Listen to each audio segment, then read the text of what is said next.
কিন্তু big update বেরিয়ে আসছে। হ্যালো বন্ধু, welcome to my channel Maidan news 10। Maidan news 10-এ আমাদের সকলকে স্বাগত জানাই। আজ কথা বলতে চলেছি জানুয়ারি ট্রান্সপোর্ট নিয়ে। জানুয়ারি ট্রান্সপোর্টের বেশ কিছু আপডেট কিন্তু বেরিয়ে এসেছে, এগুলি এক এক করে আমরা শেয়ার করবো। ভিডিও স্কিপ না করে পড়ে দেখো সমস্ত আপডেট পাওয়ার জন্য। ভিডিও যদি ভালো থাকে অবশ্যই লাইক করো, কমেন্ট করো, বন্ধুদের মধ্যে প্রচুর পরিমাণে শেয়ার করো। চ্যানেল যদি যথেষ্ট অবশ্যই চ্যানেলটি সাবস্ক্রাইব করে পাশে থেকে বেল আইকনটি চিংচং করো। ইন্ডিয়ান ফুটবল, ওয়ার্ল্ড ফুটবল ও লোকাল ফুটবলে সমস্ত আপডেট সবার আগে পেতে চলো বন্ধু, আজকে বেশি কিছু কথা বাড়াচ্ছি না, সরাসরি মেন টপিকে বা মেইন আলোচনার দিকে যাওয়া যাক। প্রথমে আলোচনা করে নেব মোহামেডান স্পোর্টিং ক্লাবকে নিয়ে। মোহামেডান স্পোর্টিং ক্লাবের স্ট্রাইকার কাশার লবি মানজুকি নিয়ে একটা বরাত বেরিয়েছে। কাশার লবি মানজুকি এই মৌসুমের জন্য রুল আউট হয়ে গেছে, সেই কারণে ম্যানেজমেন্ট একটা রিপ্লেসমেন্ট খোঁজ করছে।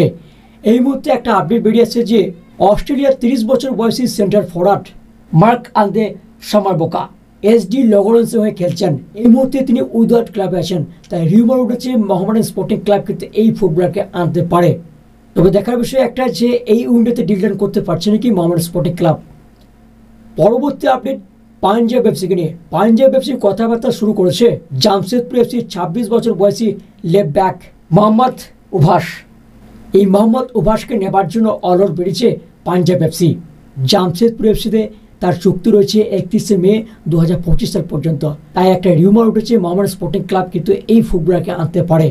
দেখা যাক মোহাম্মদ উভাস জামশেদপুর এফসির সঙ্গে কন্ট্রাক্ট এক্সটেনশন করতে চলেছে নাকি দল পরিবর্তন করতে চলেছে এই উইন্ডোতে। ময়দান 10 নিউজটি আপডেট এইটুকু থাক, পরবর্তী আমি বেরিয়ে অবশ্যই তোমাদের শেয়ার করবো। তো ভিডিও এখানে শেষ করছি, দেখা হবে পরের এপিসোডে। ততক্ষণ জন্য ভালো থাকবেন, সুস্থ থাকবেন, চা।